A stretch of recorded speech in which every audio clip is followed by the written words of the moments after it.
Chapter 4. I had been on the island for 10 months when I caught a fever. The weather was hot, but I was shaking with cold. I was too weak to go out to look for food.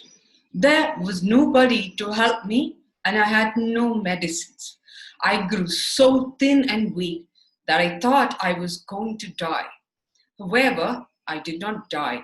Little by little, I became stronger. I thanked the good God for making me well again.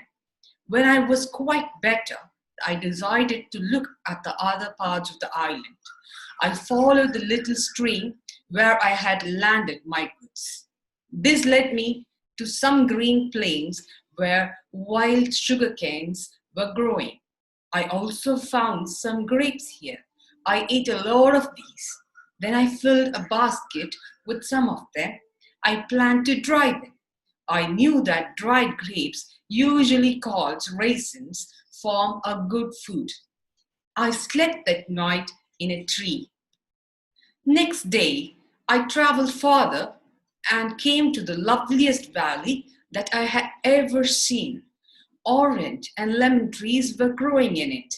Bright flowers were blooming everywhere.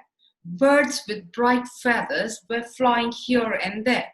This beautiful sight gave me great pleasure. I felt like a king. Indeed, I was the king of this pleasant land. Then I became sad, remembering that I was all alone. There was nobody with whom I could share my pleasure. This journey took me 3 days. I then went back to my tent. The month that followed was the worst that I spent on the island. There was heavy rain every day and all the day. I could not move out from my tent. I could not go out to look for food. I had to live on dry grapes and some food that I had brought from the ship. During this time, I was glad to be busy. I tried to make some pots. These I found very hard to make. I failed in my attempts very often. Many of my pots broke and fell to pieces.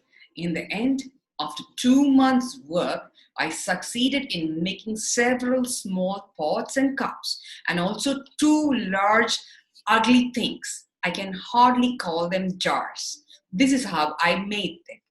I shaped the jars in clay. Then I built a fire around them and on the top of them. I kept the fire burning till the jars were red with the heat. After 5 or 6 hours, I let the fire burn out very slowly. I stayed up all night watching the fire. In the morning, I was delighted to find that the jars were firm and strong. I began cooking in them at once, though they were still hot. When the great rains were over, I found a surprising thing near my tent. Some English wheat was growing there. I was very surprised and wondered how it had come there. Then I remembered among the things that I had brought from the ship were some old bags. One of these had held wheat. I had shaken it outside my tent in order to clean it. Some grains of wheat had fallen to the ground. These had grown during the heavy rains. Now I had a dozen years of real English wheat. I saved the grain and planted it till I had a field of wheat. I was then able to make some bread for myself. How good that first piece of bread tasted! How proud I was of it!